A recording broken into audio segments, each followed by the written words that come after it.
കർത്താവിനാൽ അനുഗ്രഹിക്കപ്പെട്ടവരെ, 66 സങ്കീർത്തനം 18 വാക്യത്തിൽ സങ്കീർത്തനക്കാരൻ രേഖപ്പെടുത്തിയിരിക്കുന്നു, ഞാൻ എൻ്റെ ഹൃദയത്തിൽ അകൃത്യം കരുതിയിരുന്നുവെങ്കിൽ കർത്താവ് കേൾക്കയില്ലായിരുന്നു.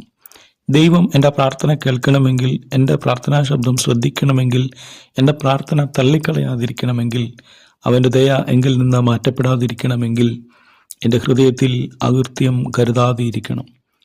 ഹഷാഹ് എന്ന വാക്കാണ് അകൃത്യത്തിന് ഇവിടെ ഉപയോഗിച്ചിരിക്കുന്നത്. Cherish, to desire, cling, delight in എന്നൊക്കെയാണ് ഈ വാക്കിൻ്റെ അർത്ഥം.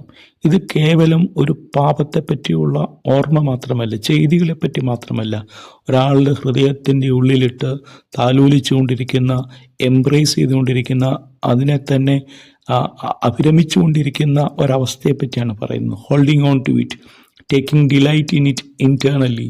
അപ്രകാരം പാപത്തെ മാത്രം ജീവിക്കുന്ന, അതിൽ അഭിരമിക്കുന്ന, അത് തങ്ങളുടെ ഹൃദയത്തിൽ ഇങ്ങനെ സൂക്ഷിച്ചു വെച്ചുകൊണ്ടേയിരിക്കുന്ന ഒരു മനുഷ്യൻ്റെ പ്രാർത്ഥന ദൈവം കേൾക്കുകയില്ല എന്നാണ് സങ്കീർത്തനക്കാരൻ പറയുന്നത്.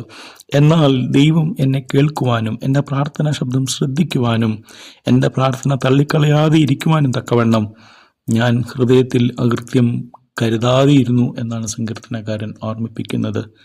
ദൈവം നമ്മുടെ പ്രാർത്ഥനകൾ കേൾക്കുവാൻ, നമ്മുടെ യാചനകൾ ശ്രദ്ധിക്കുവാൻ നമുക്ക് ഹൃദയത്തിൽ നന്മകൾ സൂക്ഷിക്കാം. ദൈവം എല്ലാവരെയും അനുഗ്രഹിക്കട്ടെ.